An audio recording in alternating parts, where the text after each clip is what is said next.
Hi, my name is Ivy. I wasn't sure what to do with this screen, so this is just my computer desktop picture. Um, so, as far as genres, I love period pieces. Um, they're my favorite usually. Um, I mean, it's the costuming. I love the set design. Exploring the socio-political climates of the time. Um,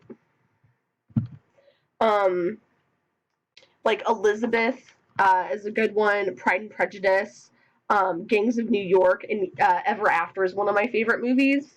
And then I also love raunchy comedies because they're usually my type of humor style. Harold and Kumar is one of my favorite movies. Grandma's Boy, Little Nicky, White Chicks is one of my favorite. Um, I really love analyzing film. Psychological horrors like Silence of the Lambs, Get Out, and Donnie Darko are really fun to look at. The purposeful lighting, set design, camera angles, you name it. So I came here because I love Dr. Conkle, and I thought this would be a really fun class to take.